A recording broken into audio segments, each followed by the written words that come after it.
Pemirsa, inilah headline Indonesia hari ini, Minggu 29 September 2024. Kali ini kami akan membahas tentang meningkatnya ekspor pasir laut, peluang dan tantangan bagi ekonomi.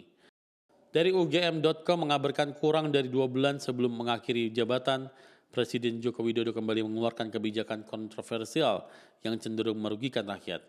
Kebijakan tersebut terkait izin ekspor pasir laut melalui peraturan pemerintah nomor 26 tahun 2023 tentang pengelolaan hasil sedimentasi di laut. Kebijakan tersebut sangat bertolak belakang dengan kebijakan pemerintahan Presiden Megawati sebelumnya, yaitu kebijakan melarang ekspor pasir laut. Sebagai pengamat ekonomi dan energi UGM, ia berpendapat pengerukan pasir laut bagaimanapun memicu dampak buruk terhadap kerusakan lingkungan dan ekonomi laut. Bahkan memicu tenggelamnya pulau yang tentunya akan membahayakan bagi rakyat di pesisir pantai. Kebijakan ekspor pasir laut yang tidak seimbang dengan pendapatan yang diperoleh disebutnya tidak layak untuk diteruskan.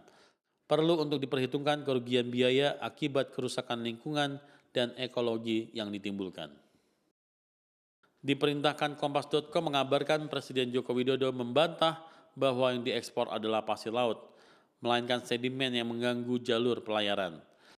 Namun para ahli seperti Widodo Pranowo dari BRIN menyatakan bahwa pasir laut adalah komponen penting ekosistem pesisir dan memiliki peran vital dalam keberlangsungan biota laut seperti lamun yang menghasilkan oksigen.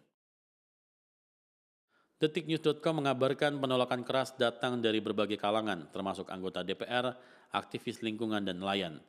Daniel Johan dari PKB, Sadiah Uluputi dari PKS, serta Sekjen Partai Gerindra Ahmad Muzani semua menyoroti potensi kerusakan ekologi akibat ekspor ini, seperti abrasi pantai, hilangnya habitat laut, dan penurunan hasil tangkapan nelayan. Walhi juga memperingatkan dampak serius terhadap ekosistem laut dan menyebut kebijakan ini sebagai kemunduran besar dalam pengelolaan sumber daya kelautan Indonesia.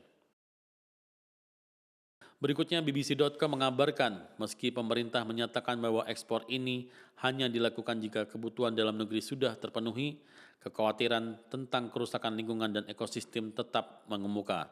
Pengerukan pasir laut disebut-sebut dapat memicu kerusakan yang permanen, mengancam pulau-pulau kecil, dan memarjinalkan nelayan tradisional. Pemirsa, itulah headline Indonesia hari ini.